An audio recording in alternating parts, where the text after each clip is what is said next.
ग्राम पंचायत बरड़वा सरपंच श्रीमती उषा कंवर व उनके प्रतिनिधि धर्मपाल सिंह ने खास मुलाकात में बताई पंचायत की समस्याएं।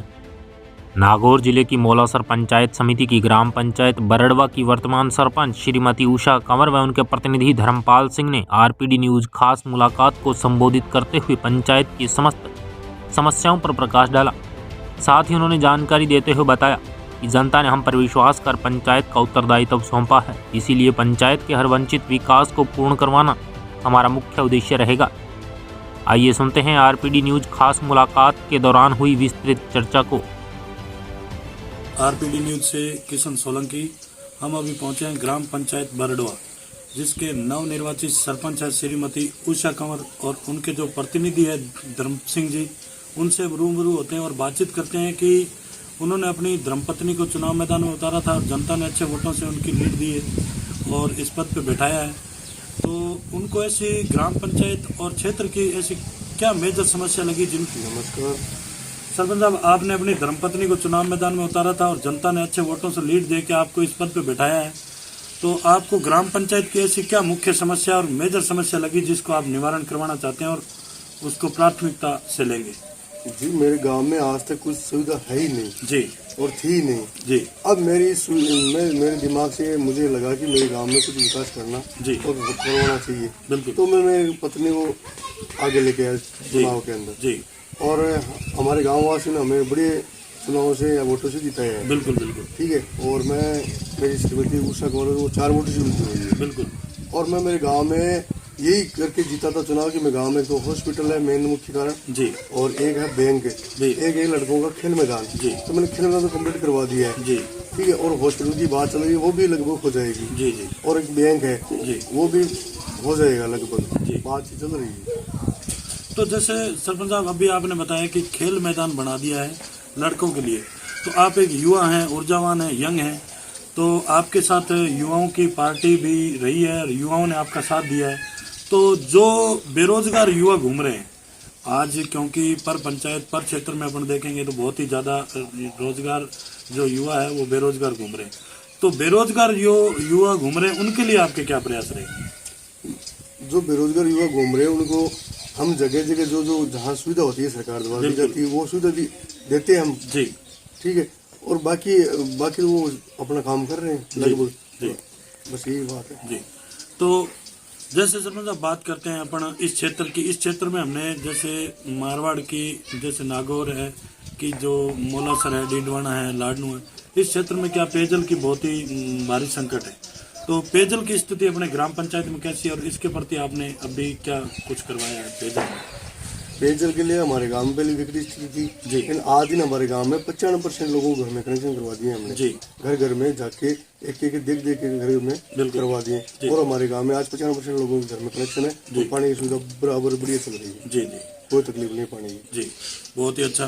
तो जैसे सरपंच साहब बात करते हैं हमने शिक्षा स्तर की, शिक्षा का माहौल, आप सरपंच पद पे हैं, उसके बाद में आपने मान लो विद्यालयों का निरीक्षण वगैरह किया है, तो किसी विद्यालय में कोई कक्षा 4 दीवारी, मुख्य द्वार, ऐसी कोई आपको कमियां नजर आई और शिक्षा का स्तर कैसा है, जैसे टीचर कैसे मान लो पूर्ति है टीचरों की या कोई कमी है, तो शिक्षा के प्रति आपका क्या रुझान रहेगा। मेरा रुझान यही है शिक्षा के प्रति कि मेरे ग्राम में 3 गांव आते हैं ग्राम पंचायत में, पायली, बनोसा, बरड़वा जी। तो मेरा ये कहना है और मेरी सोच ये है कि मैं तीनों स्कूल के अंदर में एक तो उनकी जो भी मेन गेट है वो है, उनके जो टिन शेड लगते हैं बिल्कुल, जो मेन प्रार्थना स्थल वो है, सरस्वती माता का मंदिर है बिल्कुल, उसके लिए मैंने प्रयास कर रहा हूँ मैं और वो करके रहूंगा जी जी। और करे भी है मैंने, पायली के अंदर तो काम हुआ है, अभी चल रहा है काम, और अब बरड़वा और बनोसा में काम होगा जी।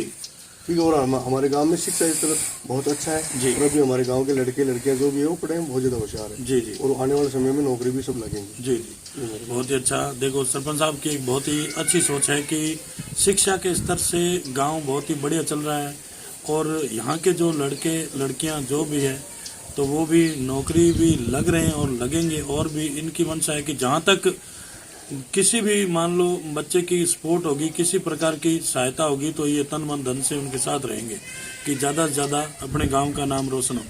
तो सरपंच साहब, आप अपने ग्राम पंचायत को राजस्थान में किस लेवल में देखना चाहते हैं, आप अपने हिसाब से। देखिए सर, राजस्थान को तो नहीं कह सकता, लेकिन मैं नागौर जिले के अंदर मैं ये चाहता हूँ मेरा गांव का फर्स्ट नाम रहे, और मैं ये नाम लेके चुनाव लड़ा था कि मेरा गांव बरोड़ा, जो बरोड़ा ग्राम पंचायत है वो नागौर में सबसे आगे रहे हर प्रत्येक काम में। शिक्षा में देख लो, खेल कूद में देख लो, या और किसी विभाग में देख लो, मैं ये चाहता हूँ। और मैं ये सोच के चुनाव लड़ा और ये मैं चुनाव जीत गया था। जी जी, बहुत अच्छा। आपकी अगर सोच थी मान लो पॉजिटिव, तो लोगों ने आपका साथ दिया है और आज इस पद पे बैठाया है।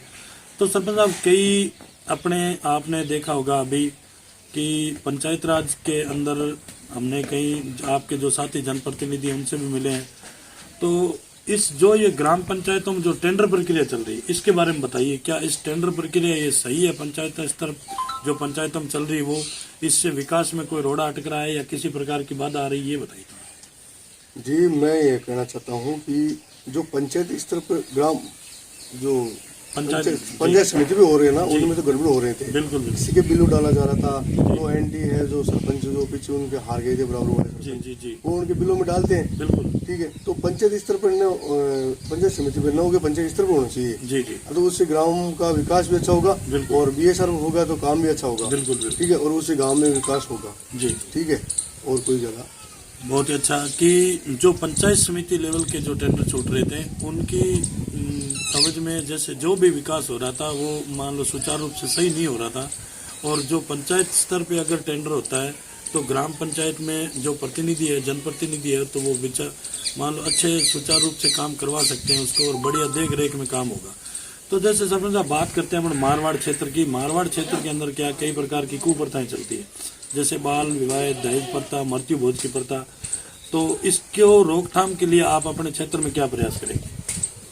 जी, अभी जो कोरोना लगा था उस साल के अंदर हमारे गांव में बहुत ज्यादा मौतें हुई जी। जैसे वृद्धावस्था में ज्यादा हुई है, कोरोना से ज्यादा कुछ नहीं हुई है। ठीक है। तो हमने हमारे गांव में घर घर में जाके उनको बोला है कि आप ये जो मृत्यु भोज कर रहे हैं उनको बंद कर दो। और बंद किया है हमने आज तक 13 महोत्सव बंद कर दिए हैं। जी, सब टोटल पंचायत के अंदर जो हमारे जो भी कास्ट उसमें खत्म हुआ वहाँ पे हमने 13 मृत्यु भोज बंद करवाए। ठीक है। और हम कम से कम जैसे शादी है होती है किसी की, तो उसके दहेज है या उसकी गहना है, उनको भी हमने वो बंद की है। और हम लेके भी नहीं आते हैं। हमारे राजू समाज में तो अभी कोई लगभग बंद हो गया है। और उनको जो अदर कास्ट है और भी उनको भी मैंने बोला है, वो भी हमारे बात मानने के लिए तैयार है और लगभग बंद कर देंगे। बाकी मेरा सोच ये है कि जो विधवा जो ये होती है ना, वृद्धावस्था नहीं, ये जितने भी करवाई है। ठीक है। और बढ़िया चल रहा है हमारा गाँव। बहुत अच्छा कि जो पेंशन योजना है जो सरकार द्वारा दी जा रही है उनका भी लाभ दिलवाना इनका मुख्य उद्देश्य है कि सरकार द्वारा जो भी जन कल्याणकारी योजना आती है वो जन जन तक पहुंचाना इनका मुख्य उद्देश्य है। और जैसे अभी बताया सरपंच साहब ने कि जो कुप्रथाएं चलती है उनको किसी मान लो प्रशासन या किसी विवाद से नहीं, एक पर्सनली व्यक्तिगत व्यवहार से बिठा के लोगों को समझाइश की और लोग इन चीज पे एग्री भी हो रहे हैं और ये धीरे धीरे कुप्रथाएं बंद की जा रही है। पिछले कार्यकाल में जो विकास हो रहा था और अब भी जैसे इस कोरोना जैसी महामारी के आने के बाद जो विकास हुआ है, तो क्या इसमें कितना अपने आपको क्या लग रहा है कि विकास में कुछ बाधाएं आई है, कोई समस्या का सामना करना पड़ा है आपको? कोरोना के अंदर बहुत ज्यादा समस्या का सामना करना पड़ा जी। हमने घर जाके लोगों को समझाया है, बुझाया है, उनको मास्क दिए, सैनिटाइज करवाया, गाँव में जगह जगह गलियों में सैनिटाइज कराया। और हमारी स्थिति इतनी भयंकर हो गई थी कि हम करें क्या। हमने अपने ऊपर अपने मन के हिसाब से हमने काम किया है। जो करता है वो ग्राम पंचायत सरपंच करता है और सरपंच सोच के वो काम करता है। ठीक है। और हमने बड़े तरीके से काम किया, लेकिन आज दिन है ना, अब मामला कुछ ठीक है। बिल्कुल। ठीक है। और हमारे जो FFC की सभी किस्त आती थी वो भी अब लेट आ रही है, एक दो आई है, अभी तक ज़्यादा नहीं, लेकिन फिर भी हम थोड़ा बहुत विकास कर रहे हैं।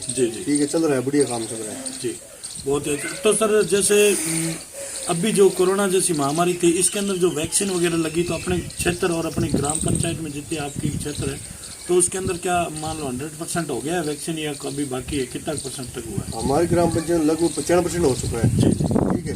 और कोई बाहर है या फिर कोई लगाना नहीं चाहता या किसी के 6 महीने के अभी बच्चा नहीं हुआ है या कोई प्रेग्नेंट है, वो बच्चे लगभग, बाकी तो कम्प्लीट हो गए हैं हमारे।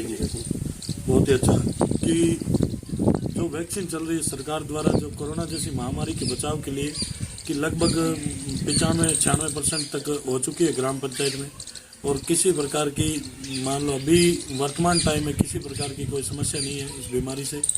तो बहुत ही अच्छा सुझाव रहा हमारा सरपंच साहब के साथ। तो सरपंच साहब, जैसे अभी एक हमारे जैसे हिंदू धर्म का बहुत ही एक उत्सव है और त्यौहार है बहुत बड़ा, दीपावली, तो उस पर आप अपनी जनता को क्या संदेश देना चाहेंगे? मैं तो ये सुझाव और संदेश देना चाहता हूँ कि हमारी ग्राम पंचायत है वो एकदम सुख शांति से और समृद्धि से आराम से दीपावली मनाए जी, ठीक है, और आराम से ज़्यादा से ज़्यादा पटाखे फोड़े जी, और जो विदेशी चीज़ें लाते हैं उनको बंद करें और हमारे भारत की जो भी चीज़ें उनको लागू रखें और उनसे ही सामान लेके आए, और गांव में जो किराना स्टोर है उनसे ही सामान लेके आए। जी, बहुत ही अच्छा कि एक दूरी बना के रखें और सिस्टम से जो भी अपना त्यौहार है इसको घर घर में बढ़िया मनाएं। और साथ धर्म सिंह जी जो इनके साथ हमारी खास मुलाकात थी, तो RPD न्यूज़ के अंदर जो इन्होंने हमें समय दिया उसके लिए बहुत बहुत धन्यवाद सर।